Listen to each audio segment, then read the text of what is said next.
God likes to appeal to us in very unconventional ways, in very strange and unusual ways. God's image is revealed to us in ways that are sometimes questionable. Image of God. To your left and to my right, you see a picture of divine mercy.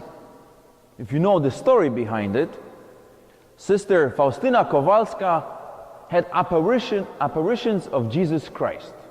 Literally, she had conversations with Jesus Christ in the beginning of the 20th century. The first thought that comes to your mind is psychological evaluation, because that's the very first thought that comes to my mind. And she had it done. And she was fine. There was nothing wrong with her. It was a simple message from God revealed to her to show God's mercy to other people. And she had this picture of divine mercy painted. If you want to read about it, she wrote a diary, and it's all explained in there. Pretty crazy story. When I listen to her story, I always have questions. It's because God, the way God reveals God's self to us, is always questionable. Enough with this crazy picture. I have another one. I hope it's not as crazy, but it's crazy.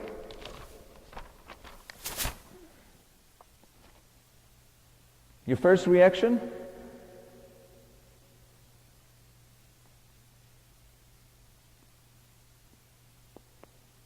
Powerful? Maybe. What do you see? Cold winter, snow,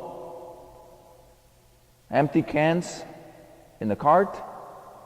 Is that a picture of the 2 inches of snow and a cozy fireplace, is it?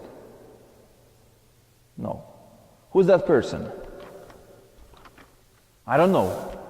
But let me tell you, my imagination is running wild every time I pass by this picture. This picture is hanging in the hallway where I work. And every time I pass by this picture, I look at it. There's something in this image that strikes me. There's something in that image that God is trying to reveal to me. And I want to be like Moses in the first reading. I want to know everything about this picture. Moses in the first reading is in the desert. You remember the story of Moses. He ran away because he killed somebody. He's not a good person. He's hiding in the desert. He's watching the sheep of his father-in-law. And all of a sudden he sees a burning bush. All right, crazy enough again. God revealing God's self in the burning bush. And we read about it today. God has very unconventional ways of showing God's self to us. So, looking at this image, I want to know if it's a male or female. And if it's a female, is there a family somewhere in the house? Maybe she's selling the cans because that's how she works, that's how she makes her money. Maybe I'm judging this person, thinking maybe if you led a better life, you wouldn't be on the street. There's a lot going on in my head when I look at this picture. But again, like Moses, I want to know more. I want to know more because I believe God is revealing something to me in this picture. He told Moses, you're going to take the people out of the slavery. What? I can't go back over there. I'm a refuge. They're looking for me. I'm no good. I can't do it. I don't have enough strength.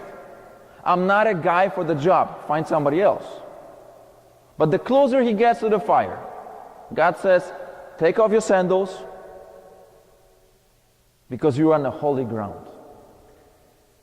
Holy ground. This is what Moses did with the burning bush and the mission that was given to him. He turned it into a holy ground. Situations like this one. Homeless person, poor person, drunk person, person with problems, person different than me.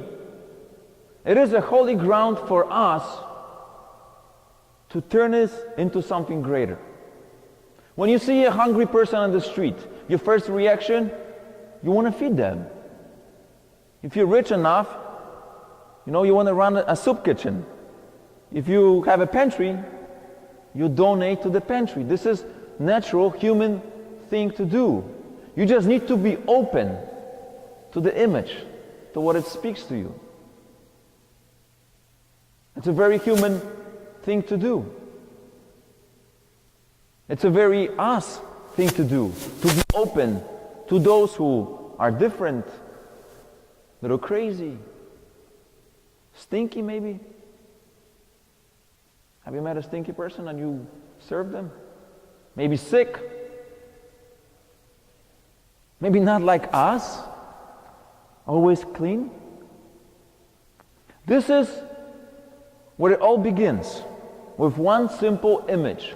That's where Moses started. This is where we all start.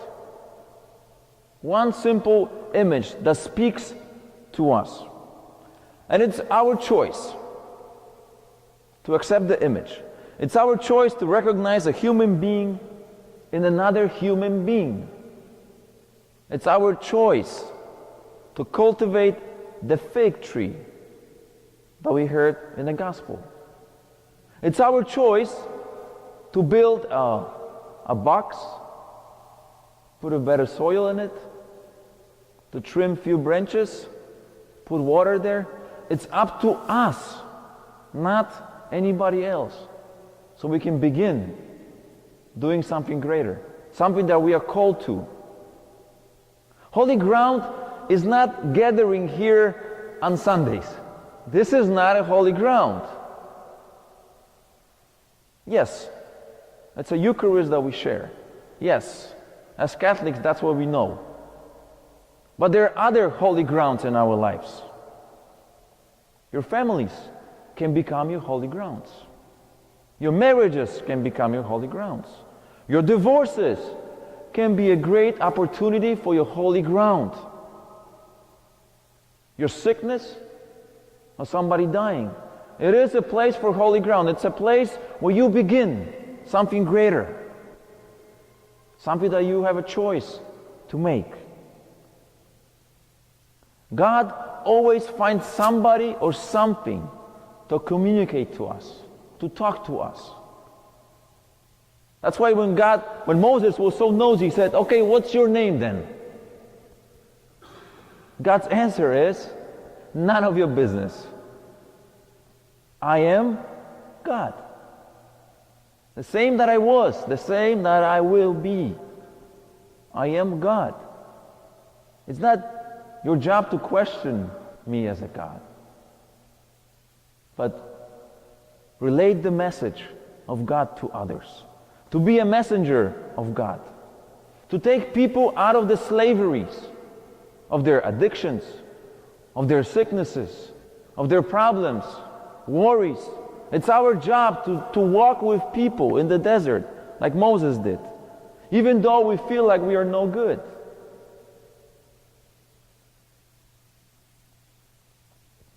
You won't recognize Christ at this Eucharistic table if you don't, or if we don't, or if I don't recognize Christ in another human being. And if you think that you're like Moses, no good with the past, because we all do have our past, you don't think you're made for it? I'm telling you from this place, you are made for it. You are made to take people out of their slaveries and show them the true and real image of God.